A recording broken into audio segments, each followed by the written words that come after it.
नमस्कार. तुमच्या सगळ्यांचे गोष्ट पानिपतची या कार्यक्रमात हार्दिक हार्दिक स्वागत.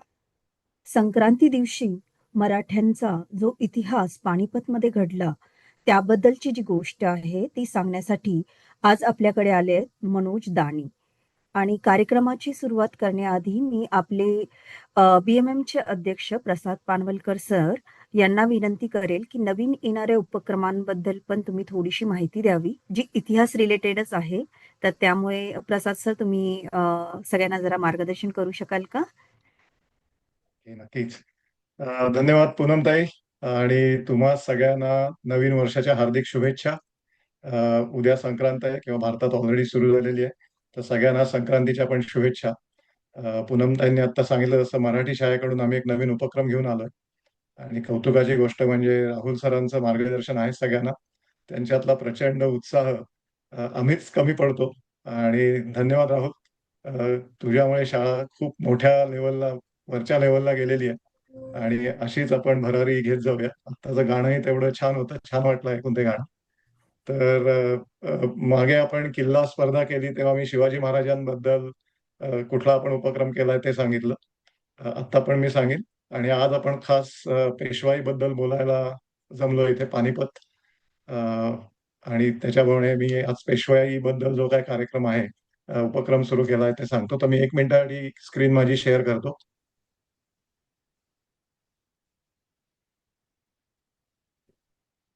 आणि तुम्हाला माझी स्क्रीन दिसते का सांगा? हो, दिस. दिसते ना? ओके. सो हे बृहन महाराष्ट्र मंडळाचं जे पान आहे BMMonline.org, तिथे जा तुम्ही. BMM इनिशिएटिव्ह वर तुम्ही सिलेक्ट करा आणि तुम्हाला हे आमचे सगळे बरेच इनिशिएटिव्ह आहेत ते दिसतील. एक मी बंद करतो. अ, आपले सगळे व्हॉलेंटियर्स काम करत असतात. ऑफकोर्स आपला सगळ्यात पॉप्युलर इनिशिएटिव्ह आहे मराठी शाळा. प्रश्नच नाही त्याच्यात. खूप कनेक्ट होतो. तुम्हाला दिसतंय की आपल्या शाळा अमेरिका, कॅनडा सोडून अनेक इतर देशात गेलेल्या आहेत. Thanks to Rahul again. प्रचंड त्यांनी काम केलेलं आहे आणि तुम्हाला इथे दिसतंय की आपल्या शाळेचा विस्तार कसा आहे. तर ह्याच्यात तुम्हाला हिस्ट्री ऑफ मायटी मराठाज या पानावर जा तुम्ही. आणि आपल्या सगळ्यांना माहिती आहे की छत्रपती शिवाजी महाराजांनी हिंदवी स्वराज्याची स्थापना केली आणि मग पुढे मराठ्यांनी त्याचं साम्राज्यात रूपांतर केलं, राईट? आणि हे प्रत्येक मराठी माणसासाठी किंवा भारतीय माणसासाठी प्रचंड अभिमानाची गोष्ट आहे.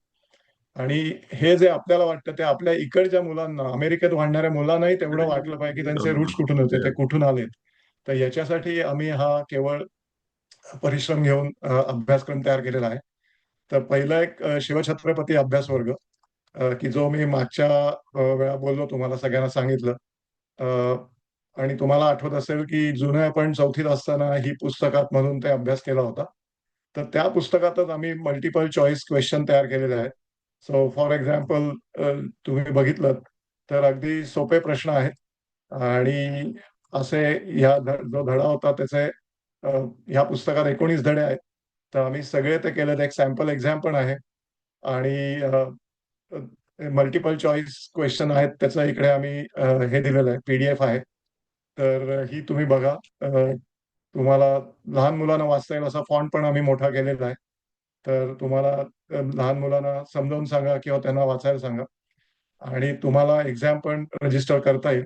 आणि जर तुम्ही ही मल्टिपल चॉईस एक्झाम पास झालात तर असं एक सुंदर असं सर्टिफिकेट मिळेल. मी तर म्हणेन पालकांनी घ्यायला हरकत नाही, त्यांचाही अभ्यास होईल मुलांबरोबर आणि तुम्हालाही परत एकदा बालपणी आपण काय शिकलो याची ओळख होईल.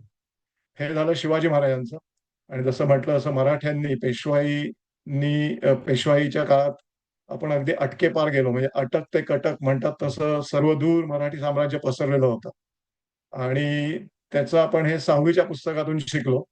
तर पहिले 7 धडे शिवाजी महाराजांवर आहेत, पण चॅप्टर 8 पासून म्हणजे शिवाजी महाराजांचं निधन झाल्यानंतर संभाजी महाराजांपासून जे सुरू होतं ते पेशवाईचा अंत. तर हा सगळा प्रकार इथे सिलेक्ट केला जातो. आणि परत एकदा असंच मल्टिपल चॉईस क्वेश्चन्स आहेत सोपे. तुम्ही सबमिट केल्यावर तुम्हाला कळेल कुठले चुकलेत, कुठले बरोबर आलेत. तर हे सगळं आहे. अ, हे स्टडी गाईड आहे ते आम्ही बनवलेलं आहे आणि ह्याच्यात तुम्हाला कळेल की सगळं असे छान सोप्या ह्याच्यात दिलेलं आहे. बेस्ट म्हणजे तुम्ही जर खरं पुस्तक वाचलं तर चांगलं इंग्लिशमध्ये पण अवेलेबल आहे, तुमच्या मुलांना वाचता येईल. पण ते जर कॉम्प्लेक्स असेल तर हे स्टडी गाईड जे होतं ते तुमच्या मुलांना सोपं पडेल. तरी पण पालकांना मी विनंती करेन की तुम्ही वाचून दाखवा, परीक्षा घ्या, परीक्षेचं एक्झाम कसं रजिस्टर करायचं ती माहिती दिलेली आहे. अगेन पालक सुद्धा देऊ शकतात, तेवढाच अभ्यास होईल आणि एक छान वाटेल तुम्हाला आणि असं एक सुंदर असं सर्टिफिकेट मिळेल. मगाशी पाहिलं तसं ह्या सर्टिफिकेटमध्ये शनिवार वाडा आहे, बाजीराव पेशवा आहे पहिला. तर प्लीज हे मराठी शाळेत सगळ्यांना सांगा. आणि मला ह्या दोन्ही ठिकाणी ज्यांनी मला मदत केली, ऑफकोर्स राहुल सरांचं मार्गदर्शन होतंच. धन्यवाद राहुल. त्याचबरोबर मिलिंद कुलकर्णी आणि यशस्विनी घोरे लिमये या दोघांनी मला ह्याच्यात खूप खूप मदत केली आहे, त्यांचाही मला आभार मानायचा. आणि आता आपण मूळ मुद्द्यावर येऊया. पानिपत मराठी लोकांसाठी वाईट वाटणारा दिवस, पण त्याचबरोबर इतिहास आहे. आणि मनोज सरांनी मागच्या वर्षी छान एक सुंदर लेक्चर दिलं होतं आणि परत आवडेल, किती वेळा ऐकलं तरी ते ऐकावंसंच वाटतं. सो मनोज सर खूप खूप धन्यवाद. 265 वर्ष झाली आणि तरी काही या खुणा पुसल्या जात नाहीत. आणि नक्कीच आम्हाला तुमच्याकडून ऐकायला आवडेल. तर परत एकदा मी तुमचं स्वागत करतो. धन्यवाद आल्याबद्दल. आणि आम्ही तुमच्याकडून पानिपतवर काय झालं, इनफॅक्ट भारतात आता सकाळचे 7:30 वाजले, 1.5 तासात 265 वर्षापूर्वी युद्धाला बिगुल फुंकलं गेलं होतं आणि त्याची आठवण ठेवून आपण त्या सगळ्यांना श्रद्धांजली वाहूया, जेवढ्या लोकांनी तिथे बलिदान केलं. पण तुम्ही सांगालच की त्याच्यानंतर जरी तो लोएस्ट पॉइंट असला मराठी साम्राज्याचा, तरी त्याच्यानंतर 10-11 वर्षात आपण दिल्लीवर परत एकदा भगवा फडकावला गेला आणि पुढची 20 वर्ष तिकडे महादजी शिंदे आणि अनेकांनी पराक्रम करून मराठी नाव परत एकदा अभिमानाने कोरलं. त्या सगळ्याची आठवण एकदा तुमच्याकडून होईल. तर खूप खूप धन्यवाद. वेलकम टू अवर शो आणि सगळ्यांना नवीन वर्षाच्या शुभेच्छा. हो सर, तुम्ही घेऊ शकता. थँक्यू. राहुल सर. धन्यवाद प्रसाद सर. तुमच्या मार्गदर्शनाखाली आपलं शाळेचं काम खूप जोरात चाललंय आणि तुम्ही इतके सुंदर 2 उपक्रम आणलेत सगळ्या मुलांसाठी. त्याबद्दल खरंच तुमचे मनापासून धन्यवाद. आणि मी जास्ती बोलणार नाही. मनोज सरांचं सगळेजण ऐकायला आपण आलेलो आहोत, पण 114 जण सर आज आलेले आहेत वीकडेज मध्ये सुद्धा. त्यामुळे या विषयाबद्दल किती उत्सुकता आहे हे ते तुम्हाला दिसतंय. विविध कानाकोपऱ्यातनं ही सगळी माणसं आलेली आहेत. मनोज सरांची ओळख पुन्हा ते करून देतीलच, पण मनोज सर अतिशय अभ्यासू आणि अमेरिकेत आहेत. म्हणजे अमेरिकेत असून सुद्धा आपलं इतिहास संशोधन करता येतं याचं उत्तम उदाहरण मनोज सर आहेत. ते त्यांच्या आता तुम्हाला त्यांच्या इतिहासामधनं दिसेलच. तर ते रंजक गोष्टी सांगण्यापेक्षा ऍक्च्युअल टेक्निकल काय घडलं ते तुम्हाला नक्की सांगतील with the help of documentation. So त्याबद्दल तुमचे खरंच मनपूर्वक आभार आणि तुम्ही एवढ्या मोठ्या सगळ्या संख्येनं आलेला आहात त्याबद्दल आभार. यानंतर लगेचच काही दिवसात आपलं छत्रपती शिवाजी महाराज चरित्र पारायण होतंय. अशा प्रकारच्या रंजक गोष्टी तुम्हाला ऐकायच्या असतील तर तुम्ही नक्की या पारायणाला या. मी त्याच्याबद्दलची माहिती जसं आपलं सेशन चालू असेल तसं चॅटमध्ये टाकेन. मग पुन्हा एकदा सगळ्यांचे धन्यवाद. आणि आपल्या सगळ्यांचे वंशज या ना त्या कारणाने या युद्धामध्ये होते. त्याच्यामधलं एक असं वाक्य आहे की असा एक घर नव्हतं महाराष्ट्रातलं, असा एक उंबरा नव्हता की ज्या घरातला वीर माणूस किंवा जनावर या युद्धामध्ये मारलं गेलेलं नव्हतं. त्यामुळे आपले सगळ्यांचे या युद्धाशी नाते धागे जुळलेले आहेत. आणि आपण अभिमानानं सांगावं अशा प्रकारचं आपण हे युद्ध लढलेलो आहोत. आणि आजचा जो आपल्याला भारत दिसतोय आणि भारताची राजधानी दिल्ली दिसतीये ती केवळ आणि केवळ मराठ्यांमुळेच दिसतीये. तर नक्की आपण या युद्धाबद्दल आणि या प्रसंगाबद्दल माहिती जाणून घेऊयात आणि त्याचा अभिमान बाळगूयात. धन्यवाद. थँक्यू राहुल सर आणि थँक्यू प्रसाद सर. तुम्ही ही संधी सगळ्यांना उपलब्ध करून दिली त्याबद्दल. तर आज आपण सगळ्यांच्या वतीने श्री मनोज दांडी यांचे स्वागत करूया. त्यांच्याबद्दल सांगायचं झालं तर मनोज दाणी हे भांडारकर प्राच्यविद्या संशोधन मंदिर आणि भारत इतिहास संशोधक मंडळ पुणे या संस्थेचे आजीव सभासद असून आज एक दशकाहून अधिक काळ पानिपतच्या तिसऱ्या लढाईवर संशोधन करत आहेत.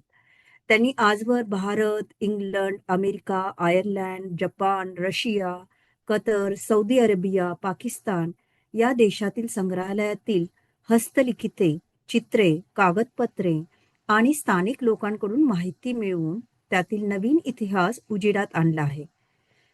पानिपत लढाईशी संबंधित चित्रे या विषयावर त्यांचे battle of Panipat in light of rediscover paintings हे इंग्रजी पुस्तक 2020 साली प्रसिद्ध झालेले आहेत. नोकरीनिमित्त सध्या ते अमेरिकेत असतात आणि संगणक क्षेत्रात कार्यरत आहेत. जरी संगणक क्षेत्रात ते कार्यरत आहेत तरी इतिहासाचा सखोल अभ्यास त्यांनी केलेला आहे. इतिहास या विषयावर त्यांनी अनेक लेख लिहिलेले आहेत आणि आज आपल्याला पानिपतचा जो रणसंग्राम झाला, मराठ्यांचा पराक्रमांचा दिवस, त्याबद्दल ते माहिती देणार आहेत. आणि वेळात वेळ काढून तुम्ही आमच्यासाठी आलात त्याबद्दल मनोज सर तुमचे खूप खूप आभार आणि स्वागत आहे तुमचे ह्या कार्यक्रमात. Over to you. नमस्कार. तर आजचा दिवसच असा आहे की आपण सर्वप्रथम पानिपतच्या रणभूमीवरती जे योद्धे होते त्यांना नमन करून कार्यक्रमाची सुरुवात करूया. मी ही अज्ञात पानिपतच्या अर्पण पत्रिकेत टाकलेली थोडीशी कविता आहे की यज्ञी ज्यांनी देऊनी निजशे रगडले वीरत्वाचे मंदिरा, परिजयांच्या दहनभूमीवर नाही चिरा नाही पंक्ती, तेथे कर माझे जुळती. आणि इथून आपण पानिपतच्या रणभूमीवर आजच्या दिवशी अ, प्राणांची आहुती देणाऱ्या ज्ञात आणि अज्ञात वीरांना नमन करून आपण हे कार्यक्रम सुरू करूया. प्रसाद सर, राहुल सर आणि पूनमताई, धन्यवाद. आज आपण पानिपतच्या रणभूमीबद्दल बोलणार आहोत, पण त्याच्यासाठी थोडेसे पहिले काही नियम असे की तुम्हाला जर काही प्रश्न असेल तर तुम्ही इथे उजव्या बाजूला एक चॅटची विंडो असते, तिथे प्रश्न कधीही केव्हाही टाईप करत जा आणि बोलण्याच्या ओघात ज्यावेळी मला वेळ मिळेल त्यावेळी मी तो कव्हर करत जाईन आणि कार्यक्रमाच्या शेवटी आपण थोडा वेळ प्रश्नोत्तरांसाठी जरूर ठेवूया. तर महत्वाचा प्रश्न असा असतो की पानिपत, 14 जानेवारी, संक्रांत वगैरे वगैरे हे आपल्याला ऐकून माहिती असतं, पण त्याविषयी फारशी नेमकी माहिती ही बऱ्याच जणांना नसते. त्यामुळे मी सुरुवातीला त्याच्याबद्दल थोडक्यात सांगतो की नक्की काय घडलं त्या दिवशी आणि मग आपण त्यातल्या काही नमुना हकीकती पाहूया आणि मग त्यातल्या काही गोष्टी मी तुम्हाला खोलवर जाऊन सांगणार आहे. तर आपण आता सगळ्यात पहिल्यांदा पानिपतच्या बद्दल जाताना हा हा विचार करायची गरज आहे की बरेच लोक म्हणतात की मराठ्यांचा त्या दिवशी पराभव झाला आणि शोकांतिका आहे. मग अशा गोष्टीचा अभ्यास करायचा काय उपयोग ना, म्हणजे तर त्यांना माझं एकच म्हणणं आहे की इतिहासाचार्य राजवाडे, जे मराठ्यांच्या इतिहासाचे फार मोठे संशोधक आणि संग्राहक आणि फार मोठे इतिहासाचे अभ्यासक होऊन गेले, जवळजवळ 100 वर्ष होऊन गेली त्यांना आता. तर त्यांनी आपल्या बेसिकली पूर्वजांच्या बद्दल काय म्हणलंय ते मी तुम्हाला सांगतो. की राजवाडे म्हणतात की आपले पूर्वज मोठे होते, शूर होते, कर्तृत्ववान होते, नीतिमान होते, अशी अभिमानाची प्रौढी मिरवण्यात मौज आहे. पण ते सर्व गुण संपन्न होते, त्यांच्यात दोष नव्हते, ते केवळ नीतीचे पुतळे होते, वगैरे वगैरे. देवांना साजणाऱ्या गुणांचा त्यांच्यावर आरोप करणे म्हणजे मनुष्य स्वभावाची अट्टहासाने थट्टा करणे आहे. तर राजवाडे पुढे काय म्हणतात की वर्तमान आणि भावी पिढ्यांना आपल्या पूर्वजांचे गुणदोष कळावे. कोणत्या गुणांच्या जोरावर त्यांनी राष्ट्राची उन्नती केली, कोणत्या दोषांच्यामुळे ते राष्ट्राच्या अवनतीला कारण झाले, हे ज्ञान त्यास व्हावे. हा इतिहास लिहिण्याचा प्रधान हेतू आहे ना. तर तो एकीकडे सारून काल्पनिक वर्णन लिहिण्यात काय तात्पर्य?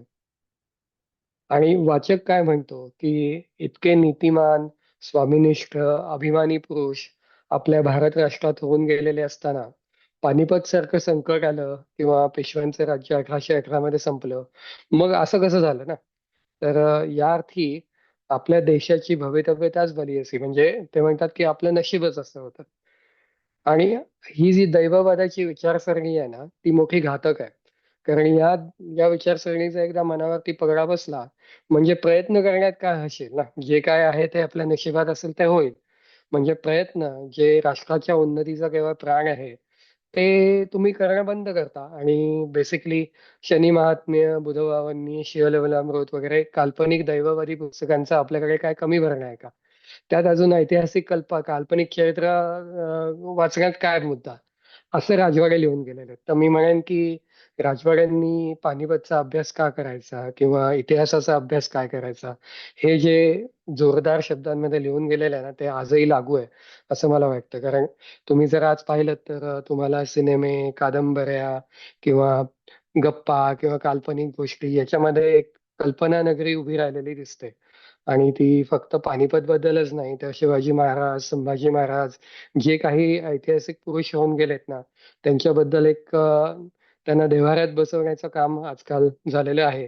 त्यामुळे आपल्या राष्ट्राची जी प्रगती किंवा अवनती ही कोणत्या कारणांमुळे झाली, त्याचं एक वस्तुनिष्ठ विश्लेषण हे करणं आवश्यक आहे आणि त्या करण्यासाठी आपण पानिपतचा अभ्यास केला पाहिजे, असं मला वाटतं. आता पानिपत बद्दल अनेक समज, गैरसमज आणि अनेक गोष्टी आहेत.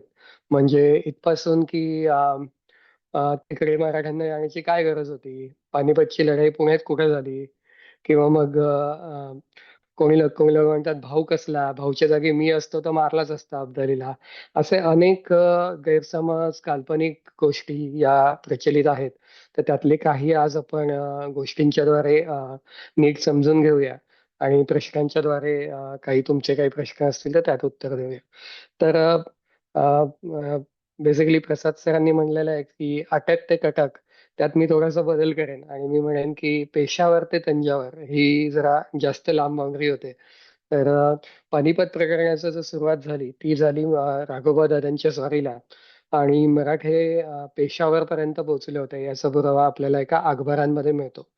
तर ज्यावेळी हे पेशव्यांचं सैन्य जे होतं ते तिथे नुसतंच गेलं नाही तर साबाजी शिंदे, तुकोजी होळकर आणि नरसोजी पंडित ही 3 नावं आपल्याला मिळतात. आणि हे तिघं साधारण वर्षभर तिथे होते पंजाबात. त्यांनी पंजाब प्रांताचा बंदोबस्त केला, तिथला वसुलही घेतला आणि मोगल बादशाही जी होती त्याच्या सगळ्या कारभाराला ताब्यात घेण्याचा प्रयत्न केला. हे पानिपतच्या कॉन्फ्लिक्ट होण्याचं आद्य कारण आहे. नाहीतर तुम्ही म्हणाल की बेसिकली अहमद शहा अब्दाली आणि पेशवे यांचा तसा काही संबंध नव्हता आणि यांची जी कार्यक्षेत्र होती ही वेगवेगळी होती. म्हणजे अहमद शहा अब्दालीच्या ज्या स्वारिया होत्या त्या इराण, अफगाणिस्तान, फार तर दिल्ली या प्रदेशात होत होत्या. आणि मराठ्यांच्या जे मुख्य प्रदेश होते हे सगळे नर्मदेच्या दक्षिणेला होते. त्याच्यामुळे यांचं परस्परांशी काही असं नॅचरल वैर होण्याचा काही संबंध नव्हता. तरी पण पेशवे आणि अब्दाली हे पंजाबच्या रणभूमीत एकमेकांच्या समोर आले. त्याचं आद्य कारण काय तर पंजाबावरती आणि परिणामतः मोगल बादशाहीवरती कंट्रोल कोणी ठेवायचा. आणि मराठ्यांची भूमिका होती की हिंदुस्थानचा कारभार हे एतद्देशीय म्हणजे इथली जी लोक आहेत भारतीय ही लोक पाहतील आणि अब्दाली हा परकीय आहे आणि अब्दाली हा परकीय माणूस असल्यामुळे त्याला हिंदुस्थानचा कारभार बघू द्यायचा नाही. ही मराठ्यांची आणि सदाशिवराव भाऊंची मुख्य भूमिका होती. आणि याच्या विरुद्ध अब्दालीची अशी भूमिका होती की सगळे मुसलमान एकच आहेत आणि मराठे हे काफिर आहेत आणि आम्ही काफिरांच्या विरुद्ध जिहाद म्हणून पानिपतचा संग्राम करतो आहोत आणि या जिहादात सगळ्या मुस्लिमांनी आमची साथ दिली पाहिजे अशी तद्दन धार्मिक आणि दुर्दैवानं आजही जी भूमिका घेतली जाते ती भूमिका अब्दालीनं घेतली होती. तर या दोन भूमिकांमधील तो लढा होता. पण मुख्य त्याचं व्यावहारिक कारण जे होतं हे पंजाब आणि दिल्लीच्या बादशाहीवरचा कंट्रोल हे त्यातलं मुख्य कारण होतं. तर आता ही जी लढाई झाली ही 14 जानेवारी 1761 म्हणजे पौष शुद्ध अष्टमी बुधवार या दिवशी ही लढाई झालेली आहे. आणि मी तुम्हाला लढाईच्या बद्दल आता थोडक्यात सांगतो की लढाईमध्ये अर्थात दोन बाजूंमध्ये लढाई होते आणि या लढाईमध्ये मराठ्यांच्या बाजूचे जे सरसेनापती होते ते होते सदाशिवराव भाऊ. म्हणजे सदाशिवराव भाऊ हे चिमाजी अप्पांचा मुलगा म्हणजे थोरले बाजीराव पेशवे यांचे भाऊ शिवाजी अप्पा आणि त्यांचा मुलगा सदाशिवराव भाऊ. थोरल्या बाजीराव पेशव्यांचे मुलगा नानासाहेब. नानासाहेब हे त्या काळात पेशवे होते आणि त्यांचे चुलत भाऊ सदाशिवराव भाऊ हे पानिपत मधले मुख्य सेनापती होते. तसंच सदाशिवराव भाऊंच्या बरोबर नानासाहेब पेशव्यांचा मुलगा जे विश्वासराव हे पण पानिपतच्या रणभूमीवरती होते. आणि इतर मराठी सेनापती म्हणजे दत्ताजी शिंद्यांचे जे दत्ताजी शिंदे दुर्दैवाने त्यावेळी 1 वर्ष आधी मारले गेले होते. पण दत्ताजी शिंद्यांचे पुतणे म्हणजे जनकोजी शिंदे आणि त्यांचे भाऊ म्हणजे महादजी शिंदे हे दोघंही तिथे रणभूमीवरती होते. तसंच मल्हारराव होळकर हेही तिथे रणभूमीवरती होते. पेशव्यांच्या घराण्यातले शमशेर बहाद्दर म्हणजे बाजीराव आणि मस्तानी यांचा मुलगा हेही पानिपत रणभूमीवरती होते. तसंच विठ्ठल शिवदेव विंचूरकर, नंतर त्या काळात अंताजी माणकेश्वर आणि इतर अनेक मोठमोठे योद्धे जे त्या काळात प्रख्यात होते हेही पानिपत रणभूमीवरती होते. तसंच बिनलढाव माणसं म्हणजे नाना फडणीस, त्यांच्या हाताखालचे कारकून बापूजी पंत फडके, रामाजी पंत दाभोळकर असे अनेक सैन्याशी जे सेमी संबंधित लोक होते तेही तिथे होते. तसंच सदाशिवराव भाऊंची बायको पार्वतीबाई, नंतर बळवंतराव मेहेंदळे यांचे मुलगा म्हणजे आप्पा बळवंत मेहेंदळे ज्यांच्या नावाने आप्पा बळवंत चौक आहे पुण्यात, ते तिथे होते. आणि लक्ष्मीबाई मेहेंदळे म्हणजे अ, त्या मात्र बळवंतरावांच्या मृत्यूनंतर सती गेल्या होत्या, त्यामुळे त्या तिथे युद्धाच्या दिवशी नव्हत्या. पण नाना फडणीस यांची मातोश्री रखमाबाई म्हणजे बळवंतराव मेहेंदळे यांची मावशी आणि अ, अ, यांची बळवंतरावांची बहीण हीही त्या दिवशी रणभूमीवरती तिथे होती. तर असे अनेक मराठ्यांच्या बाजूचे नामवंत लोक तिथे होते. आणि त्यांच्या विरुद्ध होते हे अहमद शाह अब्दाली, त्याचे अनेक सेनापती आणि नजीब खान रोहिला आणि शुजाउद्दौला आणि त्याच्याबरोबर होते ते हाफिज रहमत खान, धुंदे खान, अहमद खान बंगश ही लोक विरुद्ध बाजूला होती. तर या दोन्ही सैन्यांच्या व्यूहरचना कशा होत्या आणि त्या दोन सैन्यांनी त्या दिवशी लढाई कशी केली हे आपण आता गोष्टीतून थोडं थोडं पाहणार आहोत. तर मी आता माझ्याकडची जी चित्र आहेत ती चित्र तुमच्या समोर ठेवतो, म्हणजे मला वाटतं प्रत्येकाला ती गोष्ट समजून घ्यायला जराशी सोपी जाईल. तर मी माझं स्क्रीन आता शेअर करतो आणि मी ही जी चित्र तुम्हाला दाखवतोय ही माझ्या पुस्तकातली आहेत. त्याचं नाव आहे अज्ञात पानिपत आणि हे पुस्तक मराठीतून आहे आणि त्यात अनेक मी दस्तऐवज मुळात आणि त्यांची भाषांतर असं दोन्ही मराठीत दिलेलं आहे.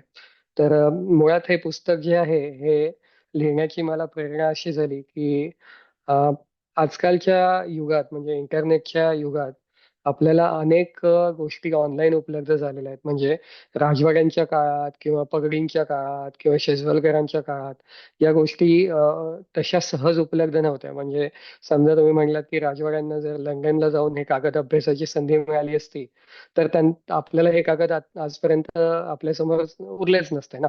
पण त्यांच्या दुर्दैवानं किंवा माझ्या सुदैवानं म्हणा की मला हे कागद इंटरनेटच्या काळात हे कुठे आहेत, काय आहेत आणि मला तिथे जाण्याची संधी मिळाल्यामुळे मला हे सगळे कागद अभ्यासायला मिळाले आणि ही हस्तलिखित अभ्यासायला मिळाली. त्यातून मला पर्शियन मी वाचायला स्वतः शिकलो इंटरनेटच्या मदतीनं, पुस्तकांच्या मदतीनं. त्यामुळे मला पर्शियन वाचता येतं आणि त्यामुळे मी या साधनांचा योग्य अर्थ लावू शकलो. आणि अर्थ लावल्यानंतर मला एकंदर असं लक्षात आलं की यातल्या बऱ्याच गोष्टी मराठ्यांच्या बाजूच्या किंवा त्यांच्या विरुद्ध बाजूच्या या आपल्याला ज्ञात नाहीत. मागे कुठल्याही नोंद इतिहासामध्ये यातल्या या गोष्टी कव्हर झालेल्या नाहीत. आणि या गोष्टी कव्हर झालेल्या नाहीत तर मग सामान्य माणसांपुढे हे आणण्याचं कसं काय साधन आहे ना. त्या दृष्टीनं मग मी हे पुस्तक लिहिलेलं आहे. आता या पुस्तकातली जी इमेज तुमच्या समोर आहे ती साधारण ही पानिपत युद्धाचं चित्र नाही, पण तरी पण तुम्हाला एक साधारण सैन्य रचना त्या काळातली कशी असते हे लक्षात यावं याच्यासाठी मी तुम्हाला दाखवतोय. ही म्हणजे एक बेसिकली तीन फळ्यांमध्ये ते सैन्य उभं राहत असे. ही जी आहे ही मध्य फळी, ही उजवी बाजू आणि ही डावी बाजू. त्याला हरावल, चंदावल आणि आघाडी आणि पिछाडी असं अशा स्वरूपाची पर्शियन नावं आहेत. आणि ती पर्शियन नावं जी आहेत ना ती इथे तुम्हाला दिसतात. म्हणजे हे तोफखाना आहे, नंतर तोफखाना आहे अस्पी म्हणजे घोड्यावरचा तोफखाना, नंतर उंटावरचा तोफखाना वगैरे वगैरे वगैरे आणि हे साधा तोफखाना, हे सगळं तुम्हाला इथे चित्रात दिसतं. तर हे अशा प्रकारची दोन सैन्य समोरासमोर उभी राहून ही युद्ध होत असते आणि मराठ्यांची बाजू आणि सबबची बाजू अशा या दोन बाजू त्यावेळी तिथे एकमेकांसमोर होत्या. तर तुम्हाला मी आता उजवी फळी दाखवतोय, मध्य विभाग दाखवतोय आणि डावी फळी दाखवतोय. तर ही जी आहे ही अफगाण्यांची बाजू आहे.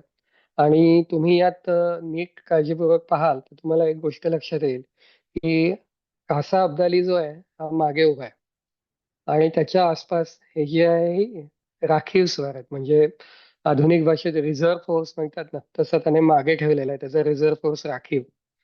आणि त्याने काय केलंय, नजीब खान, शुजाउद्दौला, हाफिज रहमत खान, दुंदे खान यांना त्याने पुढे उभं केलेलं आहे. तर ही ही जी लोक होती ही हिंदुस्थानी अफगाण होते. नजीब खान हा हिंदुस्थानी अफगाण होता आणि शुजा होता हा लखनौ म्हणजे अवधचा नवाब होता आणि तोही शिया होता. तर हे जे सगळे हिंदुस्थानी लोक होते हे अब्दालीने आघाडीच्या फळीत उभे केले होते. का?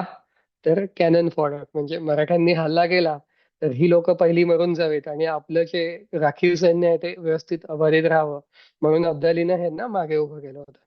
आणि अब्दालीचा जो हलका तोफखाना होता हा उंटावरचा तोफखाना पुढे होता. त्याच्या मागे होता शहावली खान आणि त्याच्या बाजूला बरखुरदार खानाचे प्यादे होते. आता हे अफगाणांच्या बाजूचं सैन्य रचना झाली.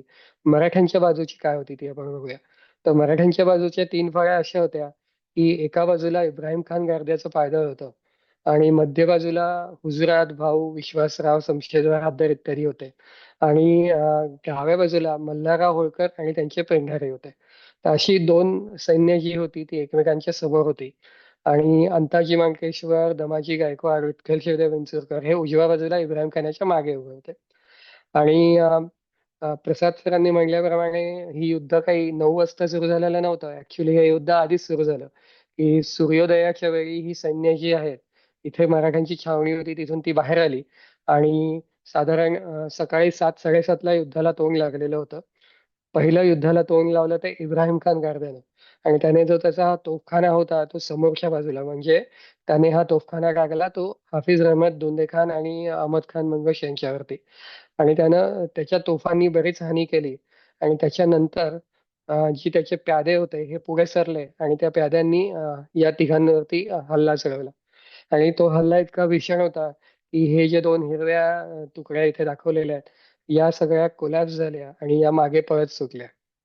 तर अब्दालीनं हे मागून पाहिलं आणि अब्दालीनं म्हणलं की अल्ला यार खान इश्क काशीबासी हा त्याचा राखीव सरदार होता. त्याला म्हणलं की तू इथे जा आणि ह्यांना सपोर्ट दे आणि ह्यांना नीट उभं कर. असं म्हणून अब्दालीनं आपली एक राखीव तुकडी मग इब्राहिम खानापुढे आणून इथे उभी केली. तोपर्यंत दुसरं काय झालं की भाऊंनी इथे मध्यभागी पाहिलं की इब्राहिम खानानं या तोफखान्यावरचा मारा करून समोरच्या सैन्याची चांगलीच हानी केली आहे. त्यामुळे भाऊंनी मध्यफळीवरती एक हल्ला चढवला आणि भाऊंचा जो हल्ला झाला तो ऍक्च्युली इथे शहावली खानाचे प्यादे बरखुरदार खान आणि हा जो हलका तोफखाना होता याच्यावरती भाऊंचा मुख्य हुजुरातीचा हल्ला आला आणि त्यावेळी मराठ्यांच्या हल्ल्यानं हा जो हलका तोफखाना हा लगेच बंद पडला आणि शहावली खानाचे जे लोक होते ते मराठ्यांपुढे टिकले नाहीत. हे लोक पळत सुटले. बरखुरदार खानाची लोकही पळत सुटली. बरखुरदार खानाला अ, तोंडात म्हणजे हिरड्यांमध्ये गोळी लागली आणि बरखुरदार खान स्वतः जखमी झाला. आताई खान नावाचा एक सरदार होता अब्दालीकडे तो तिथे मारला गेला आणि हे सगळी लोक पळत सुटली. तर त्यावेळी काशीराज हा शुजाच्या पदरी दिवाण होता. तर तो तिथे होता तर त्याला अ, शुजानं सांगितलं की शहावली खानाचा सैन्याचा आवाज ऐकू येत नाही तू जा आणि पहा की तिथे काय झालेलं आहे. तर तो गेला तर त्याला शहावली खान हा धुळीनं माखलेला होता आणि तो जमिनीवर बसलेला होता आणि तो आपल्या शिपायांना शिव्या देत म्हणत होता की तुमचा देश तर दूर आहे तुम्ही कुठे चाललात इथे इथे उभे राहा नीट आणि माझ्यासोबत लढा असं म्हणून तो आपल्या सैनिकांना शिव्या देत होता आणि असं दृश्य काशीराजानं पाहिलं असं त्याने लिहून ठेवलं. आता ह्या वेळेपर्यंत तुम्ही पाहिलं तर मराठ्यांची उजवीकडेही सरशी झाली होती. मराठ्यांनी मध्यफळी पळवून लावली होती आणि अशा वेळी आता दिसत होतं की 12 वाजलेत आणि मराठे आता या लढाईत विजयी होणार कारण 3 पैकी 2 चकमकी या मराठ्यांनी जिंकल्या आहेत आणि फक्त उजवी फळी ही अबाधित होती. पण यावेळी अब्दाली हा त्या दिवशी का जिंकला याचं कारण तुम्हाला समजतं की अब्दाली हा जनरलशिप मध्ये भाऊंच्या पेक्षा वरचढ होता आणि त्याने हे पाहिलं की आपली फळी कोलॅप्स होत आहे. मग त्याने आपले मिलिटरी पोलीस म्हणजे नशेकची नावाचं युनिट त्याकडे होतं. त्याने ह्या पळत सुटणाऱ्या लोकांना कुऱ्हाडी आणि तोफा मारत मारत त्याने बेसिकली त्यांना पुन्हा लाईन मध्ये उभं केलं आणि हे जे आपले राखीव सैनिक होते या सगळ्या सैनिकांना त्याने इथे उभं केलं आणि इथे उभं केलं आणि आपली मोडलेली जी फळी होती ती त्याने पुन्हा सांधली इथे. दुपारी 1 वाजता भाऊंना लक्षात आलं की आपण जे इथे ब्रेक थ्रू अचीव केला होता it is no longer true आणि अफगाणांचे जे सैन्य आहे हे पुन्हा एक फळी करून आपल्या समोर उभं आहे. आणि यावेळी मात्र भाऊंपुढे आता प्रश्न उभा राहिला कारण आपण लढलोय आणि आपण बेसिकली इतका वेळ अफगाणांवरती अटीतटीचे हल्ले केलेले आहेत आणि बेसिकली आपण सकाळपासून हल्ल्यावर हल्ले करतोय पण अफगाणांची फळी तर आता तशीच उभी आहे. आता काय करायचं हा प्रश्न भाऊंपुढे पडला. आणि भाऊंनी यावेळी काय केलं की भाऊंनी पुन्हा एकदा हा हल्ला यांच्यावरती चढवला. पण त्यावेळी हे जे राखीव सैनिक इथे उभे होते हे ताज्या दमाचे होते आणि ते पळत चुकले नाहीत आणि भाऊंचा जो हल्ला होता तो कसाबसा त्यांनी झेलला पण त्यांना पुढे सरकता आलं नाही पण ते मागेही हटले नाहीत. आता यावेळी 2 वाजता मराठ्यांच्या पुढे एक प्रश्न उभा राहिला कारण आता समोरची बाजू तर पराभव पाहून पळत नाहीये आणि आपल्याला मागे जाण्याचाही काही सोय उरलेली नाहीये. तर या पॉइंटला मराठ्यांकडून इनिशिएटिव्ह अफगाणांकडे आला आणि अब्दालीनं पाहिलं की आता मराठे पुढे काय करतात त्यांना प्रश्न पडलाय. मग अब्दालीने लगेच हुकूम केला की नजीब आणि शुजा यांनी पुढे जावं आणि आतल्या इकडे वळावं. हाफिज रहमत दुंदे खान आणि यांच्या मागे अल्ला यार खान होता त्याने इकडे वळावं आणि त्याने तिन्ही बाजूंनी मराठ्यांची जी मध्य फळी आहे त्याला वेढा घालावा म्हणजे चंद्रगौरीसारखा त्याला वेढा घालावा. आणि याच वेळी मराठ्यांच्या दुर्दैवानं एक विपरीत घटना घडली की अफगाण्यांचा जो हलका तोफखाना होता उंटावरचा त्याला जंबुरक म्हणतात. त्यांच्या जंबुरकानं एक गोळी आली आणि ती विश्वासरावांना लागली आणि विश्वासराव जागीच ठार झाले. आणि हे ज्यावेळी मराठ्यांनी पाहिलं त्यावेळी विठ्ठल शिवदेव अंताजी मांकेश्वर हे लोक पळत सुटली. जनकोजी शिंदेची आणि मल्हारराव होळकरांची लोक ही पळत सुटली आणि त्यामुळे मराठ्यांच्या उजव्या आणि डाव्या बाजू या कमजोर झाल्या आणि फक्त हुजुरात ही मध्यभागी उभी होती. तर अफगाणांचं जे सैन्य हे पुढे आलं आणि हे सैन्य इकडून पुढे आलं तर त्यांनी मराठ्यांना 3 बाजूंनी वेढलं. तरीही भाऊंनी न डगमगता यांच्यावरती पुन्हा एक हल्ला केला आणि त्यानंतर मात्र भाऊंकडे केवळ काही हजार स्वार उरले होते आणि या अफगाणांनी मग इकडून उजवीकडून डावीकडून आणि सरळ असं तिन्ही दिशांनी मराठ्यांवर हल्ला केला. आणि त्यावेळी जो रणधुमाळी उडली आणि जे घोड्यांच्या कापांनी धूळ उडली त्यात भाऊ दिसेनासे झाले आणि मराठी सैन्याच्या मागे जे कारकून उभे होते त्यांना भाऊ धुळीत गायब झाले याच्या पुढे त्यांना काही दिसलं नाही कारण ही लोक पळत सुटली आणि रणांगणावरती काही घोडे आणि विस्कळीत स्वार उरले तेवढंच त्यांना दिसलं होतं. तर अशा रीतीनं लढाईच्या त्या दिवशी अंत झाला. पण भाऊंचं नक्की काय झालं याची हकीकत आपल्याला काही हकीकतींच्या द्वारे नंतरची ती कळते. तर तोपर्यंत आता मी काही प्रश्न आलेले आहेत ते घेतो आणि मग तुम्हाला भाऊंची हकीकत सांगतो आणि मग आपण त्याच्यानंतर काय पुढे बोलता येईल ते बघूयात. तर बुणगे म्हणजे काय तर असं विचारलंय. बुणगे म्हणजे बिनलढाऊ लोक म्हणजे बुणग्यांमध्ये 2 प्रकारचे लोक येतात की तुम्हाला सैन्यामध्ये फक्त लढाऊ माणूसच नसतो तर सैन्यामध्ये घोडे असतात हत्ती असतात आणि त्यांना खाणे देण्यासाठी तुम्हाला काही कारकून लागतात. घोड्याला खरारा करावा लागतो त्याला म्हणजे बेसिकली मसाज करावा लागतो. आणि ही काही आपले टांग्याचे घोडे असतात तसा घोडा नसतो तो लढाऊ घोडा असतो. तर त्याला तूप देतात त्याला खिचडी देतात त्याला धान्य म्हणजे गहू देतात बाजरी देतात.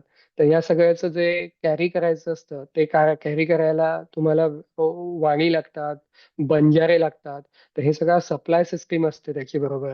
आणि नुसती सप्लाय सिस्टीमच नाही तर सैन्याला पगार वाटप कोणी करायचं सैन्याची गणती कोणी करायची सैन्याचे हिशोब कोणी ठेवायचे याच्यासाठी ब्राह्मण कारकून नेमलेले असायचे तेही त्याच्यात येतात. तसंच भाऊंची बायको त्यांचे खिदमतगार त्यांचे दासदासी हे सगळे असतात. या सगळ्यांना ते बुणगे म्हणतात. आणि बाजार बुणगे हा शब्दच त्याच्यावरून आलेला आहे की सैन्याचा बाजार आणि सैन्याचे बुणगे हे जे आहे हेच याचाच तो अर्थ आहे. पुढचा प्रश्न आहे की ओके बरं पुढचा प्रश्न बरं in the before the actual battle जेव्हा उत्तरेकडे भाऊंची फौज आणि दक्षिणेकडे अब्दालीची फौज अशी सिच्युएशन होती तेव्हा भाऊंची फौज पुन्हा उत्तरेकडे किंवा ईस्ट वेस्ट मॅन्युअर करू शकत नव्हती. भाऊंची फौज मॅन्युअर करू शकत होती पण भाऊंचा मुख्य प्रश्न असा होता त्यावेळी की भाऊंच्याकडे होता तो तोफखाना अवजड होता. म्हणजे भाऊ जे तोफखाना गेले होते तो किल्ला तोडण्याचा तोफखाना होता. म्हणजे तुम्ही जर आजही शनिवारवाड्याची भिंत पाहिली असेल तर ती कित्येक फूट म्हणजे 8-10 फूट जाड ती भिंत आहे. आणि तुम्ही कुठलाही किल्ला पाहिला असेल ना त्याची भिंत चांगली दगडी चिऱ्यांनी बांधलेली असते. आणि त्या प्रकारची भिंत तुम्हाला तोडायची असेल तर तुम्हाला एक चांगला मोठ्या व्यासाचा गोळा आणि चांगली लांबलचक तोफ लागते. तर ती तोफ जर हलवायची असेल तर त्याला 2 हत्ती, 50 घोडे, 30-40 बैल असं सगळं आपल्याला त्याचे जंगी सामान लागतं.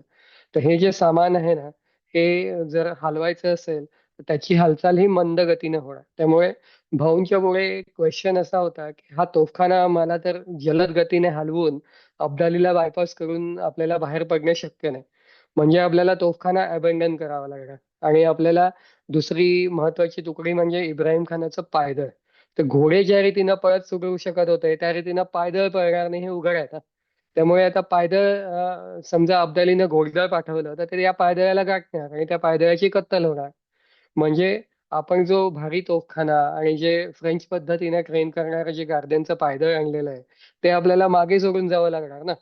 तर भाऊ was not willing to do that compromise. म्हणजे त्यांना ती गोष्ट करायची नव्हती. त्यांना शक्यतो सगळ्यांना घेऊन बाहेर पडायचं होतं.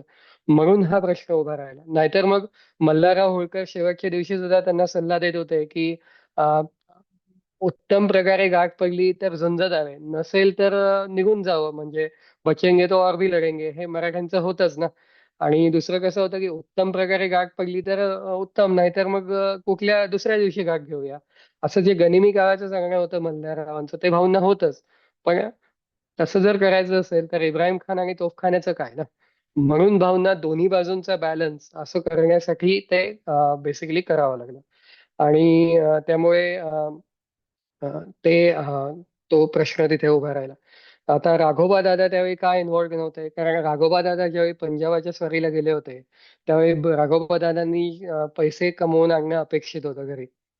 पण राघोबा दादांनी उलट 80 लक्ष रुपयाचं कर्ज करून आणलं होतं. आणि त्या काळात सोन्याचा भाव होता 15 रुपये तोळा. आणि तुम्ही जर 80 लाखाचं कर्ज हे बघितलं तर केवढं प्रचंड होतं हे तुम्हाला कळेल.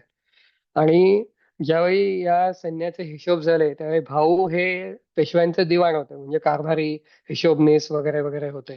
तर त्यांना बेसिकली वाटाघाटीच्या वेळी असा प्रश्न होता की रघुनाथरावांच्या कर्जाचं काय करायचं. तर राघोबा म्हणले की माझं कर्ज निवारा, मला काही कॅश ऍडव्हान्स द्या तरच मी जातो. मग भाऊ म्हणले की मोहिमेला जायचं ते कशासाठी, तर पैसे मिळवून आणण्यासाठी ना. तुम्ही तर उलट कर्ज करून आलात तर तुम्हाला मोहिमेवरती परत का पाठवायचं त्यापेक्षा. मग राघोबा म्हणले की मग तुम्हीच जा की तुम्हाला इतकं उत्तम काम करता येतं तर तुम्हीच करून दाखवा. या कारणासाठी भाऊंची निवड झाली आणि राघोबा गेले नाहीत. असं त्याचं थोडक्यात एक हकीकतींद्वारे आपल्यापर्यंत हे कळतं. पानिपतच्या लढाईनंतर तिथे मागे राहिलेल्या मराठ्यांना रोड मराठे म्हणतात आणि बुक्ती मराठा म्हणतात. तर अनफॉर्च्युनेटली मला असं तुम्हाला सांगावं लागणार आहे की हे रोड मराठे आणि बुक्ती मराठे ही दंतकथा आहे आणि त्याच्याबद्दल कोणताही ऐतिहासिक पुरावा मला मिळालेला नाही. त्यामुळे स्पष्ट सांगायचं तर मी या दोन्ही हकीकती खोट्या आहेत असंच म्हणेन. जोपर्यंत त्या हकीकती खऱ्या आहेत असा पुरावा मला मिळत नाही तोपर्यंत मी असंच म्हणेन की या दोन्ही हकीकती खोट्या आहेत. कारण यांचा जो पुरावा आहे हा सगळ्याचा मी अभ्यास केलेला आहे. आणि काही पुरावे जे ते देतात हे तद्दान हास्यास्पद आहेत. म्हणजे ते म्हणतात की अं, या रोड मराठ्यांची एक पद्धत आहे की जय राजा रोड असं म्हणायची पद्धत आहे आणि ती मराठ्यांची मिळतीच होती आहे. आता तुमच्यापैकी अनेक लोक महाराष्ट्रातली आहेत परिचित आहे. जय राजा रोड ही कोणती मराठ्यातली पद्धत आहे. दुसरं कारण ते देतात की त्यांची चेहरेपट्टी मराठ्यांची मिळतीच होती. आता भारतातल्या अनेक लोकांची चेहरेपट्टी दुसऱ्या लोकांची मिळतीच होतीये. आता याचा अर्थ असा नाही की ते मराठे त्या प्रांतात गेले आणि लढाईच्या वेळी नंतर ते मागे राहिले. आणि हे झालं त्यांनी दिलेल्या पुराव्यांच्या बद्दल. पण मी असं म्हणेन की तुम्ही जर ते घटनाक्रम नीट पाहिलात तर तुम्हाला यातला फोलपणा लक्षात येईल की अब्दालीचं सैन्य हे पानिपतवरून डायरेक्ट अफगाणिस्तानला परत गेलं असं नाही ना झालेलं. अब्दालीचं सैन्य 4-5 दिवसानंतर दिल्लीत परत आलं आणि दिल्लीमध्ये शुजाउद्दौलानं त्या अब्दालीकडे 2 लाख रुपये धर्मार्थ भरले आणि मराठ्यांचे जे 30,000 लोक त्याच्या छावणीत आले होते त्यांना सोडून दिलं. असं आपल्याला आय विटनेस असणारा काशीराज सांगतो. तर माझा विश्वास काशीराजावरती आहे की जे काही लोक पकडले ना ते दिल्लीतच त्यांनी सोडून दिले. आणि याला दुसरा एक पुरावा आहे की अफगाण शिपाई ज्यावेळी दिल्लीत आले पानिपत नंतर, त्यावेळी त्यांनी दंगा केला आणि ते म्हणले की आम्हाला काय लूट मिळाली तर धान्यामुळं रोग झालेले हत्ती घोडे, तंबूचं कापड, तर हे सगळं आम्हाला नको, आम्हाला कॅश पैसे द्या. तर अफगाण शिपायांचा मुख्य उद्देश काय होता तर लूट मिळवणं, सोनं चांदी हिरे मोती जे तुम्हाला कमरेला बांधून परत जाता येईल. त्यांना त्यांना स्वतःलाच खाण्यापिण्याचे वांदे होते, ते गुलामांना घेऊन जाऊन काय करणार होते, गुलामांनाही पोसायला धान्य द्यावंच लागतं ना. त्यामुळे माझा याच्यावरती विश्वास नाही. म्हणजे माझं असं म्हणणं नाही की शून्य लोकांना घेऊन गेले, पण जितकं ते तिथे म्हणतात ना तेवढं ते तसं झालेलं नाही. म्हणजे there needs to be much more concrete evidence असं माझं म्हणणं आहे. आणि आजकाल शास्त्रीय पद्धतीने डीएनए टेस्टिंग करता येतं, जेनेटिक टेस्टिंग करता येतं.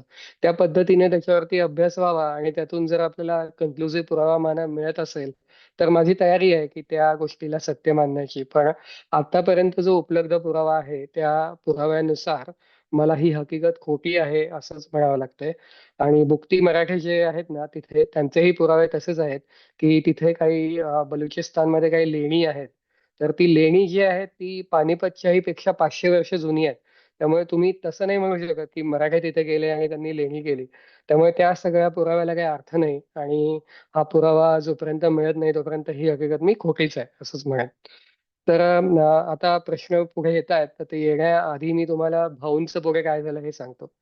तर आपल्याला हे काशीराज शिवदेव नावाचा जो शिवजावद्दोल्याचा दिवाण होता तो आपल्याला भाऊंची हकीकत सांगतो पुढे काय झालं.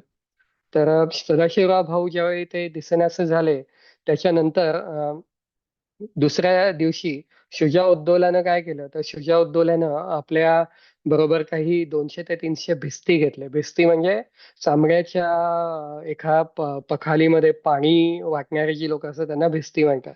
तर ते पाण्याच्या पखाली घेऊन त्याने 200 ते 300 लोक बरोबर घेतले. आणि जशी जशी प्रेतं मिळत गेली तशी तशी तो धूत गेला, कारण त्याला मराठ्यांचे प्रमुख सरदार मराठ्यांचे लोक जे आहेत ते आयडेंटिफाय करायचे होते. तर त्यानं दुसऱ्या दिवशी अनेक प्रेतांचा शोध घेतला पण त्याला काही भाऊंचं प्रेत मिळालं नाही. मग तिसऱ्या दिवशी त्याला काही लोकांनी सांगितलं की यापासून एक अर्धा कोस अंतरावरती काही प्रेतं पडलेली आहेत मागे आणि ती सरदारांची दिसतात. मग शुजा तिथे गेला आणि एका प्रेताचं डोकं कापलेलं होतं पण त्याच्या खाली काय 3 मोती मिळाले, 200 200 आणि 400 रुपयाचे. तर त्याला वाटलं की हा कोणीतरी मोठा सरदार आहे मग. तर त्यावेळी एक अफगाण शिपाई तिथे उभा होता आणि तो हसला. तर काशीराज म्हणला की शुजाला की मालक हा शिपाई हसतोय तर याला काहीतरी नक्की माहित असणार आहे तर तुम्ही त्याला विचारा. तर त्याला शुजानं बोलवून घेतलं आणि म्हणलं की तू काय जे लुटलंयस त्याच्याबद्दल तुला माफी आहे पण तू का हसलास ते सांग. तर तो शिपाई म्हणला की मी शेवटच्या लढाईच्या वेळी याला पाहिलं होतं आणि हा एका मोठ्या पांढऱ्या घोड्यावरती स्वार होता. पण लढाईच्या मध्ये त्याच्या घोड्याला जखम झाली आणि हा पाय उतार झाला. आणि याच्या पायालाही जखम झाली तर हा भाला टेकत टेकत मैदानाबाहेर चालला होता. तर त्याला मी आणि माझे 2 मित्रांनी पाहिलं आणि त्याच्या अंगावरती जे भारी जगजवाहीर होते ते लुटण्यासाठी आम्ही त्याच्या मागे गेलो. तर त्याला आम्ही थांबवलं आणि आम्ही विचारलं की मित्रा तू कोण आहेस, म्हणजे पर्शियन मध्ये त्याने विचारलं की अजीज तू काही असती, म्हणजे तू कोण आहेस. तर त्याला पुढचा प्रश्न त्यांनी विचारला सरदारी या भाऊ हसती, म्हणजे तू सरदार आहेस किंवा भाऊ स्वतःच आहे, सरदारी या खुद भाऊ हसती असं त्याला विचारलं. तर त्याने काहीच उत्तर दिलं नाही. मग या स्वाराचा जो मित्र होता तो चिडला आणि त्याने त्याला एक बाण मारला लांबूनच. तर मग जो भाला टेकत जो माणूस चालला होता त्याने आपल्या भाल्याने यांच्यावर हल्ला केला आणि यांना जखमी केलं. मग मात्र यांना लक्षात आलं की ह्याला सरळ मार्गाने काही आपल्याला लुटता येत नाही. मग त्यांनी त्याच्यावरती हल्ला केला आणि त्यांनी त्याचं डोकं कापलं आणि त्याचे जे जगजवारे होते ते यांनी लुटले. तर असं हकीकत त्यांना कळली. आणि दुसऱ्या दिवशी मग त्याच स्वराकडे भाऊंचं डोकं मिळालं. आणि भाऊंचे जे सहकारी होते म्हणजे धोंडोपंत जे पुरंदरे तिथे होते तर त्यांनी ते ओळखलं आणि त्यांनी त्याचं दहन सेपरेट केलं आणि काशीराजानं चंदनाची लाकडं आणून गंगाजलानं त्याला स्नान घालून भाऊंचे अंत्यसंस्कार केले. आणि त्यावेळी त्यांनी भाऊंचं जे धड होतं ते आयडेंटिफाय करण्यासाठी भाऊंचे जे हुजरे होते ते बोलवले. त्या हुजऱ्यांनी भाऊंच्या पायावरती एक गोंदलेलं म्हणजे टॅटू आजच्या भाषेत असतो तसा एक मत्स्य आणि पद्म याची खूण होती. आणि भाऊंच्या अं, हातापायांना रोज सूर्यनमस्कार घातल्यामुळे घट्टे पडले होते. म्हणजे पर्शियन मध्ये त्यांनी म्हणलं दंडवत आफताब, म्हणजे आफताब म्हणजे सूर्य आणि दंडवत म्हणजे दंडवत. तर सूर्य नमस्कार रोज भाऊ घालत असल्यामुळे त्यांच्या हातापायांना जे घट्टे पडले होते ते त्यांनी ओळखले. आणि मुझफ्फर खान गारद्यानं हल्ला केला होता त्यावेळी भाऊंच्या कमरेला जखम झाली होती. तर तो जुना घाव त्या कमरेवरती होता. हे सगळ्या ज्या खुणा आहेत ना त्या भाऊंच्या हुजऱ्यांनी ओळखल्या आणि त्याच्यानुसार त्यांनी म्हणले हे भाऊच आहेत. म्हणजे आजच्या भाषेत जशी बॉडी आयडेंटिफाय करतात तसे भाऊंच्या जवळच्या लोकांनी त्या बॉडी आयडेंटिफाय केली आणि या सगळ्यांची खात्री झाली आणि मग त्यांनी त्या प्रेताचं दहन केलं. आणि हे दहन केल्या केल्या 2 ते 3 दिवसांनी काशीराजानं नानासाहेब पेशव्यांना हे पत्र पाठवलेलं आहे. त्यात त्यांनी ही गोष्ट कन्फर्म पण केलेली आहे. आणि 19 वर्षानंतर ज्यावेळी काशीराजानं आपली आय विटनेस अकाउंट लिहिली त्यावेळी त्यांनी ही गोष्ट कन्फर्म केलेली आहे. या सगळ्या हकीकतींवरून आपल्याला हेच कळतं की भाऊ त्या दिवशी रणांगणात मारले गेले आणि त्यांचे अंत्यसंस्कार त्याच वेळी 2 दिवसानंतर ते केले गेले. त्यामुळे भाऊंचे जे तोतये निर्माण झाले किंवा नंतर भाऊ जिवंत होते आणि त्यांची समाधी XYZ ठिकाणी आहे, हे जे सगळं त्यानंतर उभं राहिलं ते सगळं खोटं आहे. त्यामुळे आपल्याला त्या आय विटनेस लोकांनी जी हकीकत सांगितली ती सत्य आहे असं मला एकंदरीत वाटतं. तर आपण आता तुम्हाला अजून काही प्रश्न असतील तर तुम्ही टाका तिथे. पण तोत्याचं बंड जे झालं ना त्याचं असं आहे की तुम्हाला मी अजून एक इंटरेस्टिंग हकीकत सांगतो की एक सुखराम नावाचा ब्राह्मण होता, कनोजा ब्राह्मण. तर तो त्याच्या दुकानावरती बसला होता एकदा, म्हणजे फळीवरती बसला होता आणि टाइमपास करत होता. तर काही लोक तिथून चालले होते. तर ते म्हणले अरे तू भाऊंसारखाच दिसतोस. तर तो म्हणला काय तुम्ही काय वेगळे आहात का, मला कशाला काय बोलताय काही. म्हणून तो काही बोलला नाही. तर ती लोक दुसऱ्या दिवशी परत आली आणि म्हणली तू भाऊ सारखं दिसतोस, चल आमच्या बरोबर. तर त्याला घेऊन ते त्याच्या स्थानिक अंमलदाराकडे गेले आणि म्हणले हे बघा हा भाऊ आहे. तर तो म्हणला की ठीक आहे, म्हणजे भाऊ असेलही कदाचित, मग भाऊंना ओळखणारे लोक कोण आहेत, मग त्यांच्याकडे घेऊन गेला. म्हणले हा मग तुझी चेहरेपट्टी जुळत आहे.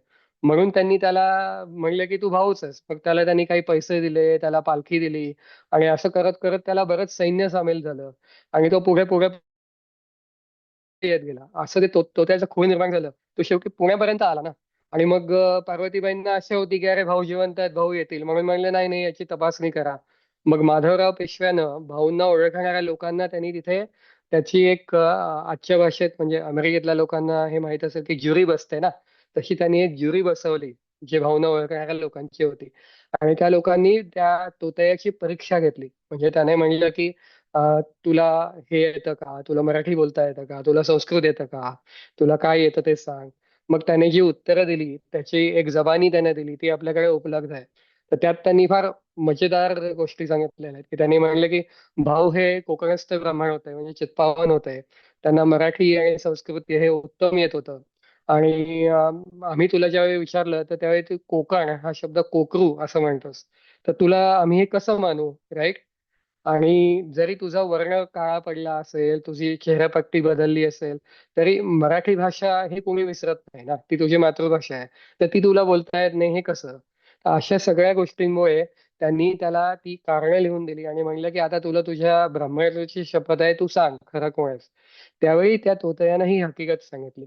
आणि हे जे तोतयाचं बंड उभं राहिलं ते पैशांसाठी, अधिकारांसाठी. म्हणजे तिथे आता तुम्ही पाहिलं की आजही व्हेनेझुएलाला मदुरोला किडनॅप केल्यानंतर त्याचा दुसरे जे व्हाईस प्रेसिडेंट आहेत ते उभे राहतात ना. त्यामुळे सत्तेसाठी, पैशांसाठी, वेगवेगळ्या कारणांसाठी हे तोतये उभे राहिले होते. आणि ते खरे असले काय नसले काय, पण त्यांच्या मागचा जो फायदा असतो तो रिअल असतो. त्यामुळे त्यांच्या मागे लोक उभे राहतात. अशा प्रकारची तोतयाची बंड उभी राहत असतात. पुढचा प्रश्न आहे की अब्दालीने मराठ्यांची रसद तोडली होती का? हो, खरं आहे. आणि मराठे आणि अब्दाली हे समाधान 2.5 महिने एकमेकांच्या समोर होते. म्हणजे 31 ऑक्टोबरच्या सुमाराला मराठे पानिपतला पोहोचले आणि अब्दाली त्यांच्या समोर पोहोचला. आणि 14 जानेवारीला हे युद्ध झालं. म्हणजे नोव्हेंबर, डिसेंबर आणि अर्धा जानेवारी एवढा वेळ हे एकमेकांच्या समोर होते. पण नोव्हेंबर आणि डिसेंबर या 2 महिन्यांमध्ये मराठ्यांचा दिल्लीला जाण्याचा रस्ता जो होता तो सरळ रिकामा होता.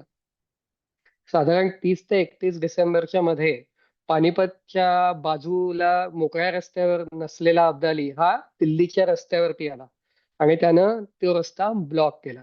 हे आपल्याला कशावरून कळतं, तर जनकोजी शिंद्यांची जी पत्र आहेत ना, ती 2 ते 3 जानेवारीची पत्र दिल्लीत पोहोचलेली आहेत आणि ती आपल्याला आजही वाचायला मिळतात. त्यात त्यांनी लिहिलंय की 2 दिवसांपूर्वी अब्दाली दिल्लीच्या वाटेवर येऊन राहिलेला आहे. आणि मराठ्यांचा जो खजिना होता, जो दिल्लीहून तिथे छावणीत जात होता, तो तिथे जाताना त्यांना ते सैन्य दिसलं आणि ते त्याच्यात उतरले. तर थंडी होती, रात्रीची वेळ होती, तर ते शेकोटीपाशी जाऊन हातपाय गरम करायला लागले. आणि मग त्यांनी विचारलं की हा गोठ कोणाचा, म्हणजे हा कॅम्प कोणाचा. तर तिथले म्हणे तिथली लोक बनेल होती, ती म्हणली की हा इब्राहिम खानाचा कॅम्प आहे, कारण मुसलमान आणि पठाण होते ना तिथे. तर ते म्हणले बरं ठीक आहे. आणि मग त्यांना दिसलं की अरे हे तर मराठे आहेत, मग यांना लुटून घ्या. मग ते ज्यावेळी लुटायला आले त्यावेळी ही लोक पुन्हा घोड्यावर चढली आणि पळत पळत आपल्या कॅम्पमध्ये जाऊन पोहोचली. तर असे त्यांनी 3 घोडेस्वार काहीतरी पकडले आणि त्यांच्याकडचे जे 400-400 रुपये होते ते काढून घेतले. पण तो खजिना भाऊंकडे पोहोचला, कारण आपल्याला त्याचा असा हिशोब लिहिलेला जो आहे तो हिशोब आपल्याला नंतरचा पाहायला मिळतो. त्याचा हिशोब पेशवे दप्तरात आपल्याला एक लांबलचक कागद आहे, त्यात त्याचा हिशोब आहे. तो मी जाऊन प्रत्यक्ष पाहिलेला आहे, त्यात आपल्याला हे सगळ्या नोंदी मिळतात. तर अशा रीतीनं ते दळणवळण जे आहे ना, ते शेवटचे 15 दिवस चोळलेलं होतं. मग तुम्ही म्हणाल 15 दिवस तर आहे ना, म्हणजे 2 महिने काढले आणि 15 दिवसासाठी काय झालं. तर असं होतं की एवढं प्रचंड सैन्य, म्हणजे 50-60 हजार घोडेस्वार, त्यांना 50-60 हजार माणसं, त्यांना लागणारं धन, सगळं जे धान्य आहे ना, ते साधारण 2-3 मालगाड्या रोज एवढं धान्य ते फस्त करत असतात. आणि त्यामुळे तुम्ही एवढ्या मोठ्या सैन्याला जर कोंडलत, तर काही दिवसातच ते रसदीची त्यांना हालाकी निर्माण होते आणि मग त्यांना लढा किंवा शरण जायच्या पुढे काही पर्याय उरत नाही. म्हणून शेवटचे 15 दिवस त्याने रसद तोडली होती आणि त्याचा परिणाम एक झाला, हे आपल्या पुढे आहे. नंतर मल्हारराव मैदान सोडून पळाले, तर श्रीनिवास देशपांडेंचा प्रश्न आहे. तर असं आहे की हे बघा, मल्हारराव हे काही पेशव्यांचे नौकर रूढार्थानं नव्हते. म्हणजे मल्हारराव शिंदे हे आपले पेशव्यांचे ज्युनियर पार्टनर असे समजत होते.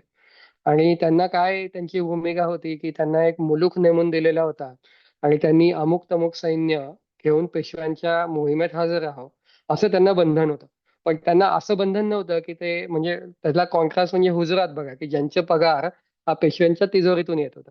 तर ती लोक शेवटपर्यंत लढली. पण मल्हाररावांचं काय म्हणणं होतं की जर विश्वासरावाला गोळी लागली आणि धनी पडले, आता तुम्ही बॅटल जिंका किंवा बॅटल पुढे काय अब्दालीला ठार मारा, पण विश्वासराव गेले ते गेले ना, ते आता काही परत येणार नाहीयेत. त्यामुळे महाराष्ट्र धर्माची सार्थ झाली. आम्ही आमचं काम केलं, आता ह्याच्या पुढे काय करायचं ना. म्हणून मल्हारराव त्यांना जी बुद्धी दिली त्यानुसार ते पळून गेले. त्यामुळे त्यांच्या दृष्टिकोनातून पाहिलं तर तो काही स्वामीद्रोह नव्हता. आणि नानासाहेब पेशव्यांच्या काळात किंवा मल्हाररावांच्या काळात तुम्हाला असं दिसत नाही की मल्हाररावांना तुम्ही स्वामीद्रोही आहात किंवा तुम्ही दगाबाज आहात, तुम्ही देशद्रोही आहात, असं कोणी म्हणल्याचं मला तरी इतिहासात आढळलेलं नाही. त्यामुळे शेवटी आय थिंक सर सलामत तो पगडी बच्चा, असं त्यांचं जो तत्वज्ञान होतं, त्याला जागून ते गेले. आणि भाऊंचं असं होतं की मी अब्दालीचा मुलगा कापीन किंवा माझा मुलगा अब्दाली कापेल, असं भाऊंनी उद्गार काढले होते. ते उद्गार भाऊंनी सार्थ केले, असं मी म्हणेन. त्यामुळे ते दोन वेगवेगळ्या प्रकृती आहेत. आणि आजच्या परिभाषेत तुम्ही ते जे म्हणताय की सैन्य शिस्त वगैरे ज्या आहेत त्या मॉडर्न कल्पना आहेत, त्या काळात तशा नव्हत्या. त्यामुळे मी म्हणणार नाही की मल्हाररावांनी स्वामीद्रोह केला होता. बरं, आता 5 मिनिटं उरलेली आहेत, तर बेसिकली आपण काही प्रश्न घेऊयात की काय करूयात, राहुल सर काय बोला. नाही, तुम्ही छान सांगताय. प्रश्न आपल्याकडे भरपूर आहेत, पण आपण एक 5 मिनिट अजून घेऊ शकतो आणि मग नंतर जाऊ शकतो. आता तुम्ही जे सांगितलं एक मल्हाररावांचं, त्याच्या अनुषंगानं एक विचारायचं होतं मला, की त्यांच्यावरती स्त्रिया वाचवा अशी काही जबाबदारी होती का, जे मी माझ्या वाचनात आलं होतं एक. आणि जानू भिंताडाची गोष्ट काय? हो, तर मल्हाररावांच्या वरती अशी जबाबदारी होती का नाही, हे अस्सल साधनांमध्ये याचा काही उल्लेख आढळत नाही. उलट नाना फडणीस असं म्हणतात की लढाईला जाण्यापूर्वी सदाशिवराव भाऊ आणि नाना फडणीस या दोघांनी विपरीत काही झालं तर या स्त्रियांना आपल्या मारून टाका, असा बंदोबस्त करूनच ते बाहेर पडले होते, असं नाना फडणीस आपल्या आत्मचरित्रात लिहितात. त्यामुळे स्त्रियांना सुखरूप वाचवा वगैरे वगैरे त्यांनी असं म्हणलेलं नव्हतं, असं आपल्याला अस्सल पुरावा आहे. नंतर काय झालं की भाऊसाहेबांची कैफियत, भाऊसाहेबांची बखर, होळकरांची कैफियत, अशा अनेक हकीकती आपल्याला मिळाल्या. तर होळकर पळून आले आणि हे कृत्य तर उघड स्वामीद्रोहाचं वाटतं ना. मग त्याला सर्व करायची तर काय, तर त्यांच्यावर भाऊंनीच जबाबदारी टाकली होती की आपल्या स्त्रियांना घेऊन जा. मग होळकरांना निरुपायानं जाणं भाग पडलं. अशा स्वरूपाची मांडणी काही लोक करतात. म्हणजे ते, पण ते ती उत्तरकालीन आहे आणि त्यांनी त्या स्वरूपाचं जे म्हणलेलं आहे त्याचा आपल्याला समकालीन काही मिळत नाही. कारण भाऊंना विचारण्याची सोय नाही ना, भाऊ जिवंतच नव्हते. त्यामुळे अशा स्वरूपाची आर्ग्युमेंट लोकांनी नंतर केलेली आहेत, पण त्यात इतिहासाच्या दृष्टीने तथ्य नाही. जानू भिंताडाचं असं आहे की एक खिदमतगार होता, त्यानं विराजी की रावजी, त्याचं नाव मी विसरलो, त्याला आणि जानू भिंताडा या दोघांना इनाम दिलेलं आहे नानासाहेब पेशव्यांनी. तर यांना काय झालं की त्यांना पार्वतीबाई दिसली आणि त्या बारगिरानं पार्वतीबाईंना आपल्या पाठीवर घोड्याच्या मागे बांधलं आणि त्यांना बरंच अंतर पळवत घेऊन गेलं, तर त्याचा घोडा थकला. मग तिथे जानू भिंताडा त्यांना दिसला आणि जानू भिंताडानं सुखरूप पार्वतीबाईंना दिल्लीला आणलं. आणि तिथे नारोशंकराचे सैन्य होतं आणि होळकर होते, त्या होळकरांबरोबर ते हळूहळू दक्षिणेला ग्वाल्हेरला आले. तर हे काम जानू भिंताडानं केल्यामुळे जानू भिंताडाला इनाम दिलेलं आहे आणि त्याचं रेकॉर्ड आपल्याला पेशवे दप्तरात बघायला मिळतं. आणि अजून एक, इथे आपल्याला लकडी पूल जो दिसतो पुण्यामध्ये, त्याचा आणि पानिपतचा काही संबंध आहे का? तसं म्हणतात की त्या सैन्याला काय मुख्य कुंभारवेशीच्या पुलावरून, त्या काळात कुंभारवेशीचा पूल हा मुख्य दळणवळणाचं साधन होतं. आणि आजही तुम्ही जर कॉर्पोरेशनचा बरोबर पूल पाहिलात ना, तर त्याच्या खाली एक दगडी धरण आहे, त्याला कुंभारवेशीचा पूल म्हणतात. तर तो असं बंड गार्डनचं जसं धरण आहे तसं ते धरण होतं. आणि त्याच्यावरूनच मुख्य जाण्या येण्याचा मार्ग होता. तर त्याला तिथून न येता यावं म्हणून लकडी पुलाचं काम चालू केलं आणि असं काहीतरी म्हणतात. पण त्यात काही अर्थ नाही, कारण लकडी पुलाचं काम हे पानिपतची न्यूज येण्याच्या आधीच चालू झालं होतं. पानिपतचा आणि त्याचा काही अर्थार्थी संबंध नाही.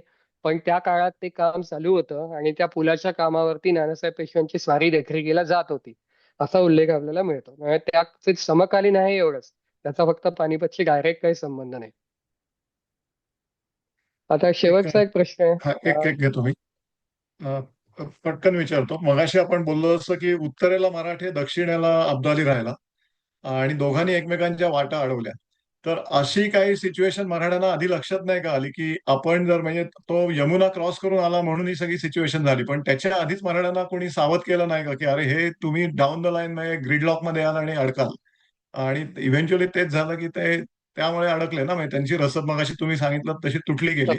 आणि आता युद्धाशिवाय त्यांना काही पर्यायच नव्हता, म्हणजे इधर शरण जा किंवा मरण व्हा, मरण पत्करा, म्हणजे अशा अवस्थेत अडकले ते. ते आपण ते टाळता आलं कसं आहे असतं ना का? की आपण एका म्हणजे वी नो द कन्क्लुजन आणि त्याच्या बेसवरती आपण रिव्हर्स लॉजिक करतोय. पण Correct. माझं असं म्हणणं आहे की तुम्ही बघितलं तर 12 वाजेपर्यंत मराठी जिंकतच होते ना. म्हणजे हम्म, समजा विश्वासरावांना गोळी लागण्याऐवजी अब्दालीला लागली असती, तर आपण हम्म, म्हटलं असतं की भाऊ माझं जिनियस, त्यांनी ते तसं केलं म्हणून तर हे झालं ना. तर असं हम्म. आहे की परिणामांच्या दृष्टीनं यू कॅन आर्ग्यू, म्हणजे victory has many fathers, right. तर त्या Right. अर्थानं तुम्ही तसं म्हणू शकता. पण माझं म्हणणं असं आहे की एवढ्या चुका होऊ नये, जर मराठी जिंकत असते तर आय वुडंट आर्ग्यू की that thing was like a fatal mistake. म्हणजे it could have been corrected. म्हणजे तुमचं म्हणणं एका अर्थानं बरोबर आहे की भाऊंचा ओरिजिनल ब्लॅकल प्लॅन असा होता की मे महिन्यातच यमुना ओलांडायची आणि गंगा यमुनेचा जो दुआब आहे, म्हणजे आजचा जो माळवा आहे, बुंदेलखंड आहे, त्या अवध आहे, म्हणजे जो दक्षिणेकडच्या जवळचा जो भाग हम्म. आहे, तिथेच युद्ध व्हावं. तसं जर बरोबर. झालं असतं तर मराठी आपल्या प्रदेशात असते आणि अब्दालीला खाली यावं लागलं असतं. त्यामुळे करेक्ट. पुढचा परिणाम बघता बघता एक कुड have been a much favourable situation. पण इट्स अ इफ ना, म्हणजे आता इफला त्याला इतिहासात काही अर्थ नाही. करेक्ट. या. शेवटचा प्रश्न विचारतो आणि मग थांबूयात आपण. आपल्याला इतर बाकी कोणी साथ दिली का आणि का नाही मिळाली? शीख होते, राजपूत होते, जाट होते. सो जसं तुम्ही धार्मिक युद्धांमध्ये त्यांना मुस्लिम या नावावरती साथ मिळत, तसं आपलं काय झालं मग? हिंदू म्हणून आपल्याला पण मिळालं कसं? तर ते कसं होतं की तुम्ही या अर्थानं आर्ग्युमेंट केलं की त्यांनी मुस्लिम जिहाद केला, तर हिंदूंनी धर्मयुद्ध केलं असं समजा. पण मग ते त्यांचं आर्ग्युमेंट ऍक्सेप्ट केल्यासारखंच होतं ना. आणि दुसरी महत्वाची अडचण अशी होती की इब्राहिम खान हा मुसलमान मराठ्यांच्या सैन्यात होता, मग त्याचं काय करायचं. तर तो इश्यू निर्माण झाला असता. त्यामुळे ते हिंदू मुस्लिम डिव्हाइड या अर्थानं ते करणं हे मराठ्यांना शक्य नव्हतं. दुसरा त्याच्यातला प्रॉब्लेम असा की हाफिज रहमत खान, आणि तुम्हालाही आश्चर्य वाटेल की हा अ, जो दुसरा अब्दालीचा सरदार होता, शहापसंद खान, हा भाऊंच्या टचमध्ये होता. नंतर भाऊंच्याकडे जी अफगाण गोलंदाजांची तुकडी होती, ती भाऊंना सोडून नंतर अफगाणांच्या छावणीत गेली. आणि त्यांना शेवटी दिसलं की काही लोकांची कत्तल होत आहे, तर ते म्हणतात की आपला हिशोबाचा ब्राह्मण मारला जातोय. अफगाण तुकडीच्या हिशोबाचा माणूस ब्राह्मण होता. इतकं ती सरमिसळ त्या तुकड्यांमध्ये झालेली होती. त्यामुळे त्याला असं रिलिजियसली क्लिअर डिव्हाइड केलं असतं तर मराठ्यांना काय तोटा झाला असता की जे अब्दालीकडचे आपल्याला सामील होत आहेत ते काफिरांना सामील झाले, असं कसं शक्य आहे ना. म्हणून मराठ्यांना ती धार्मिक भूमिका घेणं सोयीचं नव्हतं, कारण मग शुजाला फोडून आपल्याकडे आणणं, हाफिज रहमत खानाला फोडून आपल्याकडे आणणं हे मराठ्यांना जमलं नसतं. हा प्रॉब्लेम होता. आणि सत्ताधीशांच्या द्वारे तुम्ही म्हणाल तर मराठ्यांना आला सिंग जाट हा पतियाळाचा राजा होता, हा मराठ्यांना रसद देतच होता शेवटपर्यंत. आणि सूरजमल जाट हाही मराठ्यांना दिल्लीपर्यंत सामील होता. नंतर सूरजमलच्या मागण्या फार वाढल्या, म्हणजे सूरजमल म्हणायला लागला की मला दिल्लीचंही राज्य द्या, मला किल्लाही द्या. आणि भाऊ म्हणले की माझ्या फौजेनं लढून दिल्ली घेतली तर मी तुम्हाला कशाला देऊ ना, ती ती माझ्याच ताब्यात राहणार. म्हणजे सूरजमलच्या मागण्या आणि भाऊंचा देण्याची तयारी याची गाठ पडली नाही, म्हणून सूरजमल परत गेला.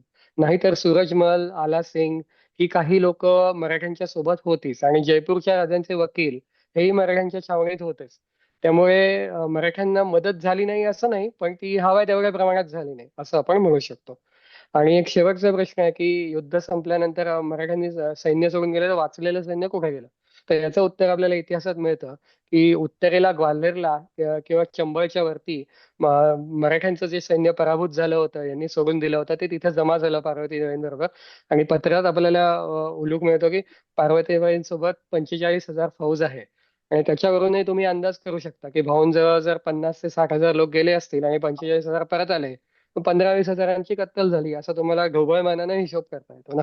त्यामुळे या नंबर आपल्याला कळतो आणि अस्सल पत्रांमधून ते कुठे होते हेही कळतं. तर आता याच्यात प्रचंड माहिती आहे. शेवटचं एवढंच की माझं पुस्तक कुठे मिळेल, तर ते अमेझॉन इंडिया किंवा अमेझॉन US किंवा सह्याद्री बुक्स या तिन्ही ठिकाणी आहे. आणि मी पाहिजे तर कॉन्टॅक्ट राहुल सरांकडे देतो आणि त्यातून तुम्ही ते घेऊ शकता नंतर. धन्यवाद सगळ्यांचे, तुम्ही मोठ्या संख्येनं आलात.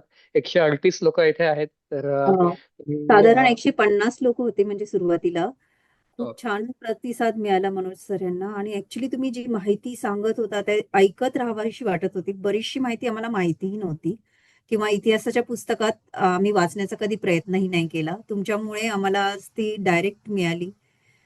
खरं तर तुमचे आभार मानले पाहिजेत, कारण वेळात वेळ काढून तुम्ही आलात आणि सगळ्यांना एवढी माहिती दिली. आणि कोणाला काही बोलायचं असेल तर राहुल. मी अनम्यूट करतो सगळ्यांना. मी मुद्दामून म्यूट केलं होतं कारण की मग बाकीचे मध्ये मध्ये होतं. पण हात वर करून बोला तुम्हाला काय बोलायचं असेल तर आपण पुढच्या 10 मिनिटात थांबूयात सेशन. या. कारण मग बाकीच्यांना पण उशीर होतो खूप ईस्टर्न साईडला. पण आपण तरी एक 10 प्रतिक्रिया घेऊयात. प्रश्नापेक्षा तुम्हाला सेशन कसं वाटलं ते सांगितलं तर बरं येईल आपल्याला. स्वरूप भागवत. हो येस सो म्हणजे आता ही सगळी जी माहिती त्यांनी दिली त्याच्यामध्ये फक्त एक गोष्ट मी हायलाईट केली म्हणजे कमेंट पण केली होती की शाहवली उल्ला देहलवीने जो एक नॅरेटिव्ह सेट केला that really played a very important role. आणि आय थिंक मनोज आणि जे पुस्तक लिहिलेलं आहे तर त्याच्यामध्ये मी सांगू शकेन की खूप चांगली माहिती आहे आणि नवीन रिसर्च त्यांनी केलेला आहे. तर I would strongly recommend everyone to buy this. कारण कसं होतं की आपल्याला पानिपत संबंधात खूप पुस्तकं अनेकांनी लिहिलेली आहेत, नाही असं नाही. पण ओरिजिनल रिसर्च आणि त्याहीपेक्षा आपल्याकडे जी पुस्तकं लिहिलेली आहेत ती आपल्या बखरींमधली किंवा आपल्या साधनांवरनं वर आधारित पुस्तकं असतात.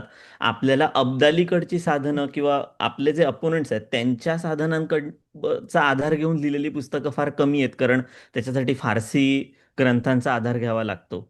तर त्याच्यामुळे एक वेगळा पर्स्पेक्टिव्ह ह्या पुस्तकांमध्ये आहे असं मी म्हणेन. धन्यवाद सर. धन्यवाद सर.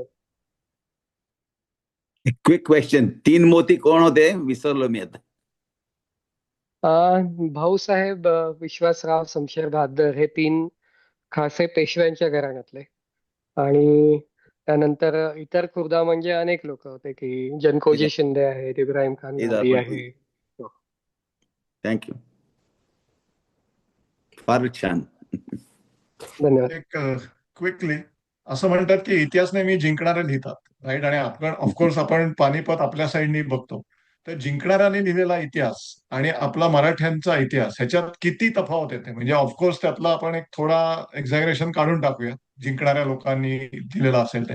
तर हो. बऱ्यापैकी येतं का तुमच्या अभ्यासात तुम्हाला कळलं की फारच मोठा तफावत आहे दोन्ही मी साईडच्या काय व्हर्जन? करतो ना की मी दोन्ही आर्ग्युमेंट्स देतो, म्हणजे मी जज नाहीये, मी दोन्ही बाजूंची वकिली बरोबर करतो बरोबर. आणि जे काही कन्फ्युजन आहेत ना ती वाचकांना काढण्यासाठी देतो. पण मला असं वाटतं की तपशिलांच्या दृष्टीनं तशी फारशी तफावत येत नाही, कारण ज्यावेळी 2 लाख लोक एकमेकांसमोर उभी आहेत ना त्यावेळी तिथे काही ड्रोन्स नव्हती किंवा तिथे काही कॅमेरेज नव्हते. त्यामुळे एका माणसाला त्याच्या फळीत फारतं त्याच्या आसपास म्हणजे तुम्ही म्हणाल की जो वॉटरलूचा जो जनरल होता, जो वेल्सली होता, तर त्यानं लिहून ठेवलेलं आहे की फॉग ऑफ वॉर इतकं असतं की मी स्वतः सरसेनापती असून मला त्या दिवशी काय घडलं याची काही कल्पना नव्हती. त्यामुळे तुम्ही असं नाही म्हणू शकत की युद्धभूमीवर घटना या क्रमाने घडल्या. ते ते नेहमी केऑटिक असतं आणि ते एकदा ते युद्ध सुरू झालं की ते थांबवायचं कसं ते कोणाच्या हातात नसतं, सुरू करणं तुमच्या हातात असतं. याचा अनुभव तुम्हाला आजही येतो की म्हणजे एकदा तुम्ही चाल केलीत आणि शत्रू त्याला रिस्पॉन्ड करायला लागला की things will spiral out of control.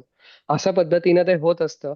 त्यामुळे तुम्ही वेगवेगळ्या नॅरेटिव्ह एकत्र जोडून फॅक्च्युअल पिक्चर तयार केलं की तुम्हाला मग बऱ्यापैकी आयडिया येते की याची लढण्याची पद्धत काय, या पद्धतीनं लढण्याचा पुढे परिणाम काय होतो. असा जो इंजिनियरचा जो व्ह्यू आहे ना त्या पद्धतीनं मी ते केलं आणि त्यामुळे मला बरेच गोष्टींचा उलगडा झाला. म्हणजे असं का झालं नाही, तसं का झालं नाही, या माणसानं हे का केलं असेल.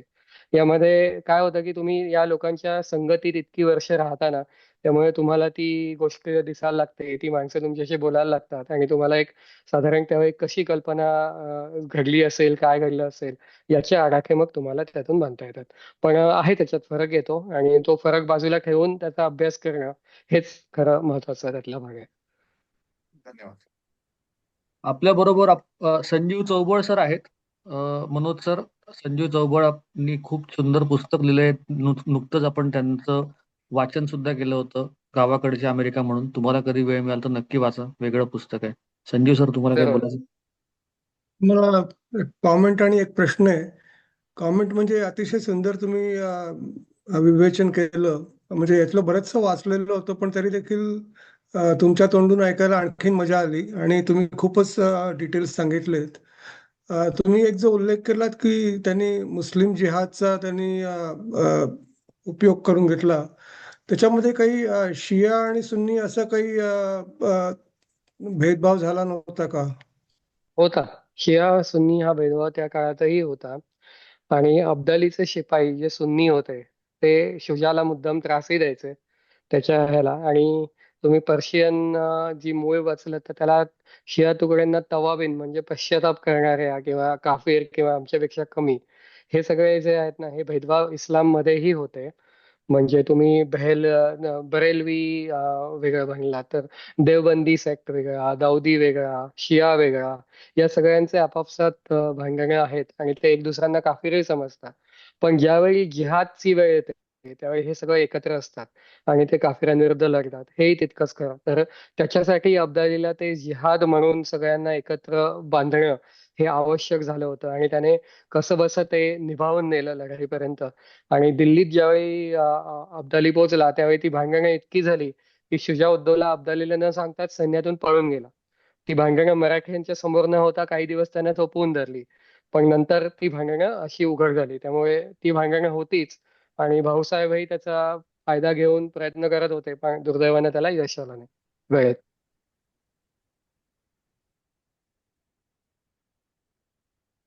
धन्यवाद. वैभव तुमचं साठे सर. पुस्तक नक्कीच वाचण्यासारखं असणार आहे. ते जरूर. पुस्तक नक्कीच घेऊन वाचेन मी. हो. तर बीएमएम तर्फे बीएमएम शाळा विभाग, राहुल सर आणि सर्व जणांचे इथे मला संधी दिल्याबद्दल मी आभार मानतो. आणि आय थिंक वैभव साठेंशी एकच आपण प्रश्न एकदा आहे, बोलूया वैभव आणि सरांचा एक प्रश्न आहे. एकच प्रश्न वैभव सरांचा घेऊया आपण आणि मग थांबूया. अरे सर म्हणू नका प्रसाद मला. सो मनोज, खूप छान. मला एक साधा तुम्हाला प्रश्न विचाराय पानिपत बद्दल नाही.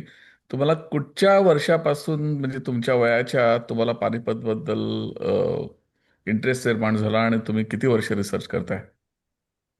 तसं म्हणाल तर मी शाळेत असताना बाबासाहेब पुरंदरेंचं म्हणजे मला वाटतं 4थी-5वी म्हणजे 9-10 वर्षाचा असताना मी बाबासाहेबांचं ते ऐकलं शिवचरित्र. आणि तेव्हापासून मला रस निर्माण झाला. म्हणजे इतिहास काय हे संशोधन वगैरे मला त्या काळात माहीत नव्हतं. पण आमच्या शाळेत सुदैवाने एक इतिहासाचं कपाट होतं आणि त्याच्यात सगळी नुसती शाळेची पुस्तकं नाही तर संदर्भ ग्रंथ होते. म्हणजे रियासतकार सरदेसाई यांची सगळी संदर्भ ग्रंथ मी त्या काळात शाळेत वाचले होते. मनुचीचे सगळे भाषांतरित पुस्तकं, नंतर मूळ जे शेजवलकरांची पुस्तकं ही सगळी मी शाळेत वाचलेली होती.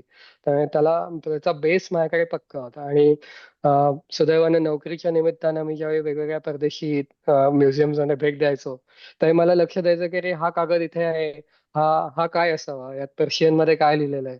तर हे सगळं मला म्हणजे शिकण्याची संधी जी आहे ती खरोखर मिळाली ती गजानन मेहेंदळे यांच्यामुळे मिळाली.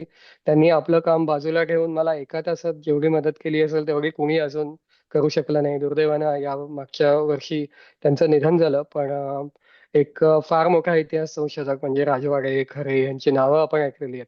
पण तसा संशोधक सुदैवानं मला मिळाला. आणि एक तास का होईना त्यांचा मला जे मार्गदर्शन मिळालं ना, त्यातून मला कळलं की नक्की करायचं कसं असतं संशोधन. आणि त्यांनी 2000 पानांचं जे शिवचरित्र लिहिलंय त्याच्या टिपाच नुसत्या हजारात आहेत. तर ते ज्यावेळी आपण वाचतो त्यावेळी त्याला दिशा कळते की नक्की हाव कशा पद्धतीने ते करायचं. आणि त्यातून मग मला गेली 10 ते 11 वर्ष मी फक्त पानिपतचा अभ्यास करतोय. कारण मला एकंदर काय आहे की कादंबरी सारखं नाही ना की तुम्हाला वाटेल त्या विषयावरती लिहिता येतं. तर मला ज्या साधनं मिळाली ती सगळी मुख्यतः पानिपतच्या संदर्भात मला मिळत गेली. आणि म्हणून मी पानिपतच्या विषयी लिहिणं सुरू केलं. खूप छान. Keep it up. धन्यवाद. पूनमताई, तुम्ही.